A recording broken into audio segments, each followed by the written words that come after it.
न्योता दे देंगे, जिसको हम न्यूंदरा कहते हैं, तो वो तो फारग हो गए। अब लाखों लाख का कर्ज दोनों घरों पे चढ़ गया, और फिर कर्ज की अदायगी में ज़िल्लत व खारी। तो वो शादी जो खुशियों का सामान लाया करती है, वो हमारी इन हरकत की वजह से पशेमानी और परेशानियों का सबब बन जाती है। तो मैं अगर इस सारी गुफ्तगू को एक जुमले के अंदर आप हजरात की खिदमत में पेश करना चाहूँ, तो वो सिर्फ़ एक जुमला यही है कि दोनों घराने मुखलस हो जाएं। और मुखलस हो जाएंगे तो जहाँ इखलास होता है वहाँ बरकत ज़रूर होती है। जहाँ रिया, तफक्खुर, मलम्मा कारी और तसन्नो होती है, ये वो कांच की चूड़ियाँ हैं जो एक दिन टूट जाती हैं, और ऐसा टूटती हैं कि बाजुओं को भी ज़ख्मी कर दिया करती हैं।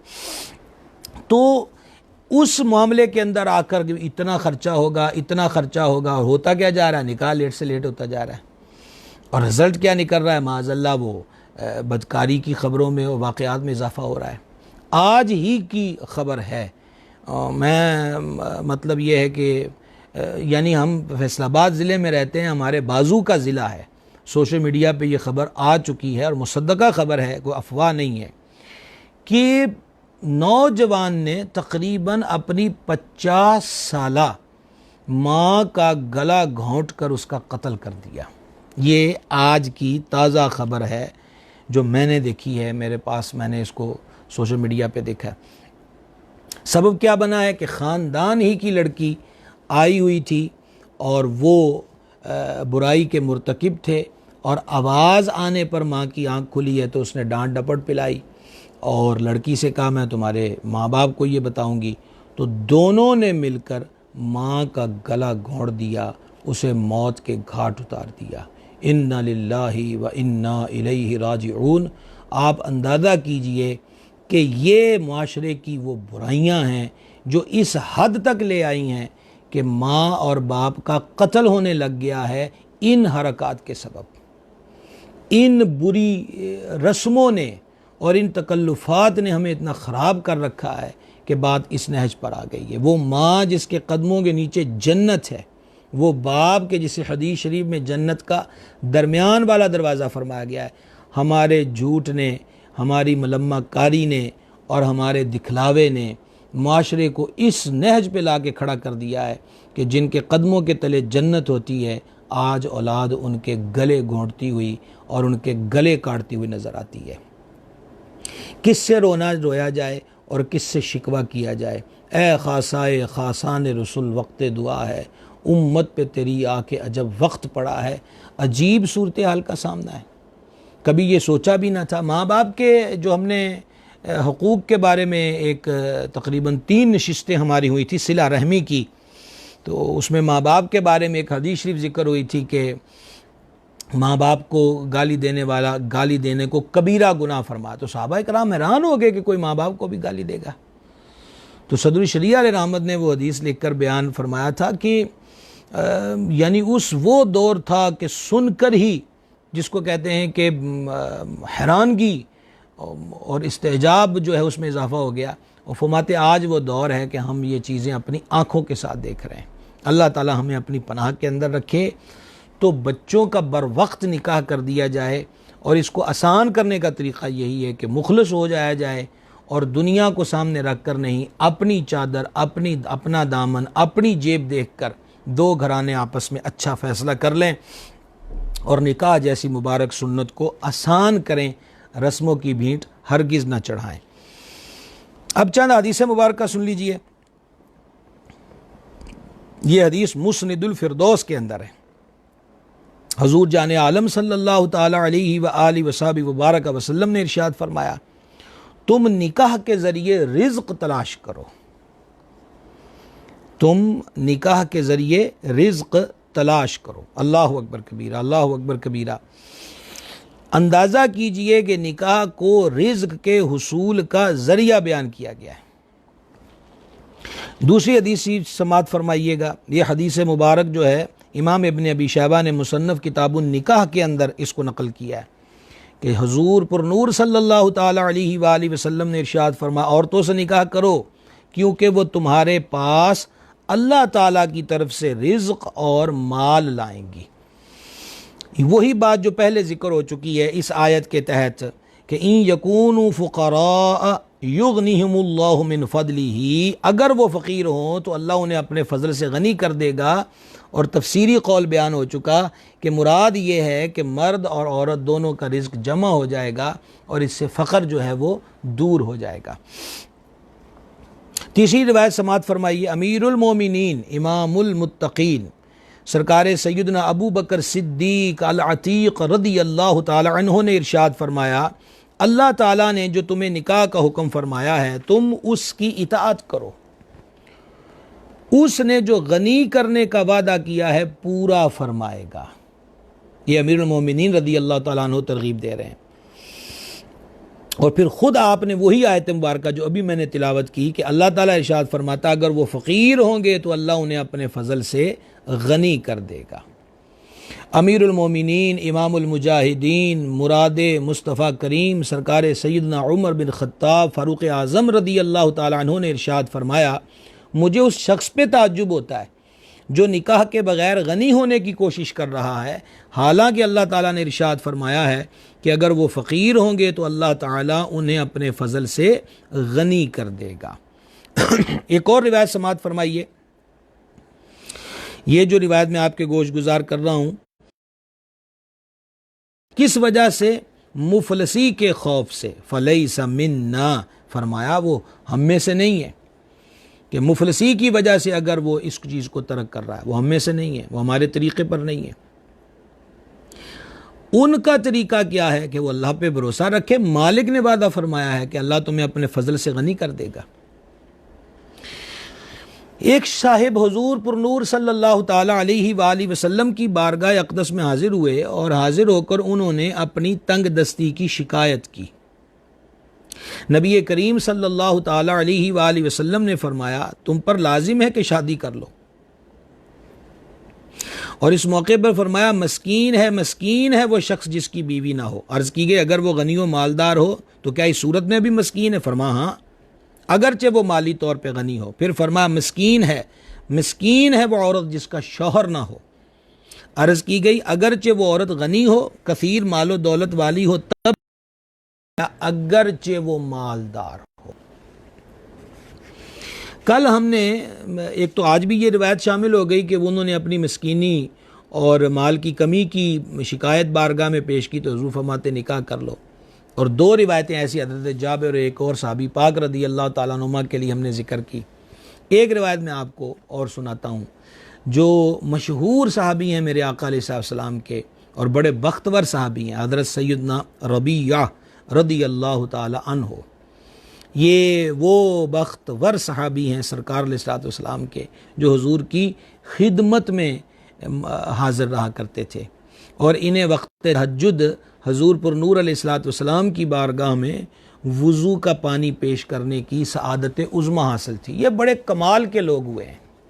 ये सही मानों में हुजूर अलैहिस्सलाम के वफ़ादार ग़ुलाम थे। तो उसी मौके पर एक दिन हुजूर पर नूर अलैहिस्सलाम ने उनसे खुश होकर फरमा सल रबीआ मांग, क्या मांगता है?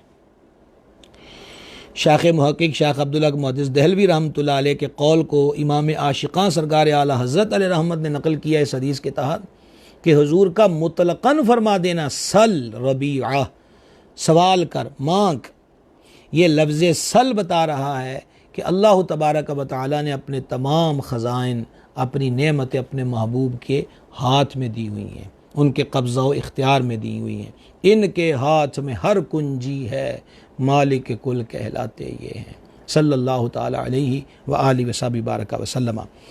अब उनका मांगना भी देखिए, मांगने का भी डब होता है और मांगने के लिए अगर शऊर बंदे के पास हो तो फिर वो ऐसे मौक़े ज़ाया नहीं करता, फिर वो मांगने की चीज़ ही मांगता है। अब जब हुजूर फरमा रहे हैं सल रबिया मांग, क्या मांगता है?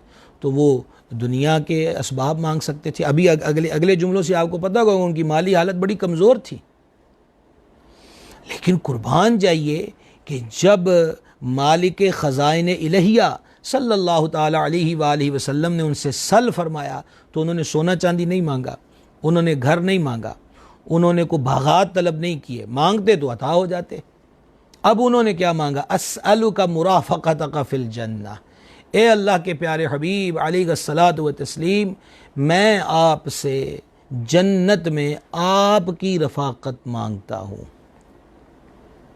तुझसे तुझी को मांग कर मांग ली सारी कायनात, 100 सवालों से यही एक सवाल अच्छा।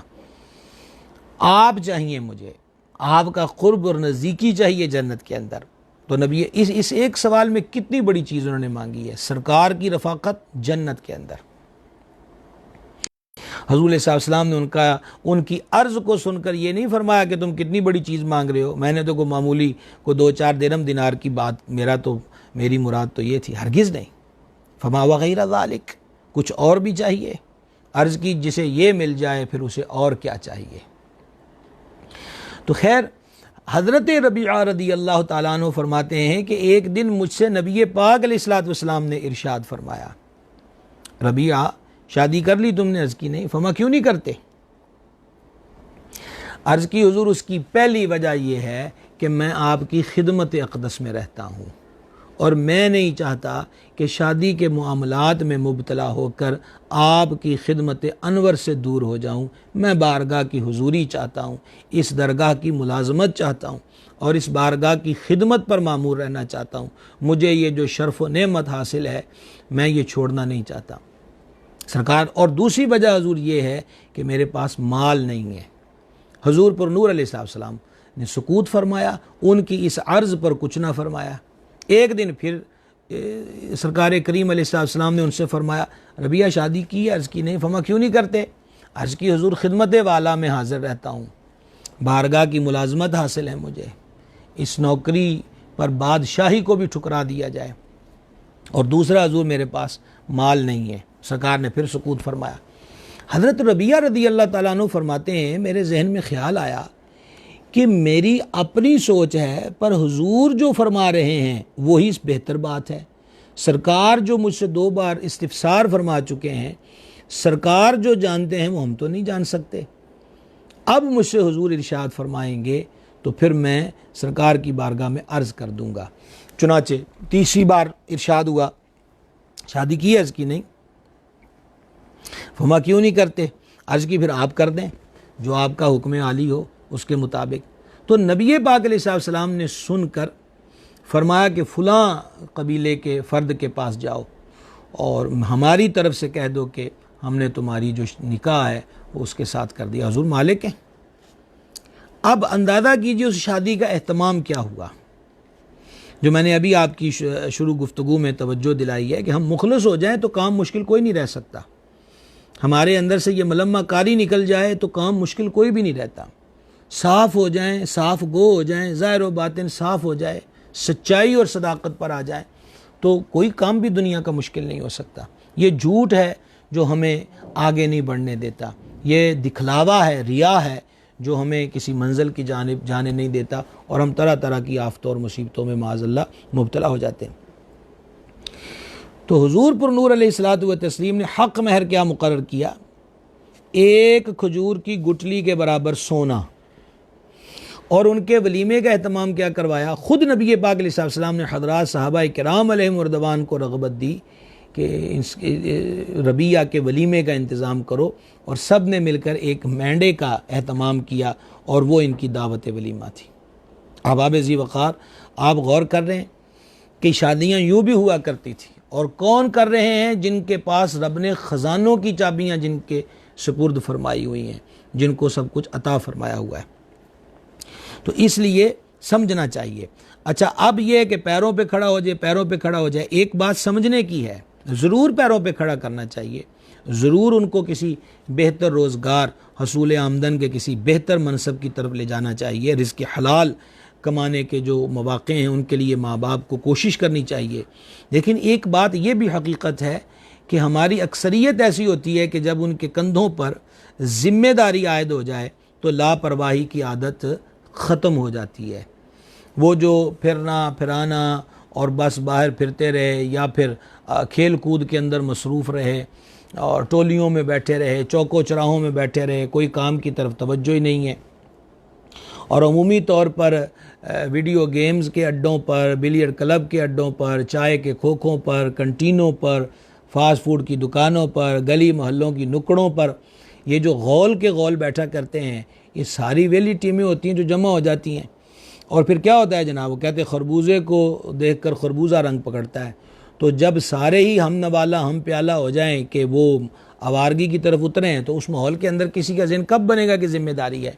तो एक नफसियाती मसला है कि इस तरह एक तो कामकाज की तरफ औलाद को, बच्चों को मुतवज्जे किया जाए, और फिर यह है कि थोड़ा सा भी आप देखें कि अब बात बनती नज़र आ रही है तो शादी कर दी जाए। बई सूरत मुमकिनात में से है, और ये मुशाहिदाती बात है कि ज़िम्मेदारी जब कंधों पे आयद होती है तो फिर खुद ब खुद बंदा ज़िम्मेदार बनता हुआ महसूस होता है। शादी की रसूमात की तरफ आइए तो उसमें से एक चीज़, कल भी उसके बारे में सवालात थे, वो है मंगनी। अब ये जो मंगनी है इसकी हैसियत क्या है? हज़रत हकीमुल उम्मत मुफ्ती अहमद यार खां साहब नईमी रहमतुल्लाहि ताला अलैह आप मंगनी के मुताल्लिक़ा फरमाते हैं कि मंगनी दरअसल निकाह का वादा है, अगर ये ना हो जब भी कोई हरज नहीं है। मालूम हुआ कि मंगनी की हैसियत अगर कोई शरई नुक्ता नज़र से पूछे तो उसका जवाब यही है कि मंगनी की हैसियत एक वादे की है कि लड़के वाले लड़की वालों के यहाँ आए और उन्होंने कह दिया कि हम इसको अपनी बेटी बनाएंगे, और लड़की वाले लड़के वालों के यहाँ जाएं और कहें जी कि हमने अपनी बेटी जो है वो आपके लड़के के निकाह में देना चाहते हैं। इसको मंगनी कहते हैं, और ये एक निकाह का वादा है, इससे निकाह कायम नहीं हुआ करता। अच्छा, ये एक जायज़ रस्म भी है, इस तरह करने में कोई हरज वाली बात नहीं है। लेकिन इस मंगनी को किस नहज तक ले जाया जा चुका है कि आम मुतवस्सत घरानों के लोग जितने रुपए पैसे में शादी ब्याह करते हैं, कई लोग उससे भी डबल खर्चा सिर्फ मंगनी पे कर देते हैं। क्योंकि मंगनी के बारे में एक सोच होती है कि ये वो मौका है जब एक दूसरे पर अपनी बरतरी शो की जाए। वही बात आ गई, खुलूस रुखसत हो गया, दिखलावे ने आकर जनाब वो पहलवान की तरह अखाड़े में उतर आया और कुश्ती शुरू हो गई। हद से तजावुज़, चादर की जो वुसअत है उससे ज़्यादा पाँव फैलाने की हिम्मत और कोशिश, ये अमूर इख्तियार किए जाते हैं। अच्छा, अब उसमें क्या हो रहा है जनाब कि अंगूठियों का इंतखाब हो गया, अंगूठियाँ पहनाई जाएंगी। चलिए अब इससे एक कदम आगे बढ़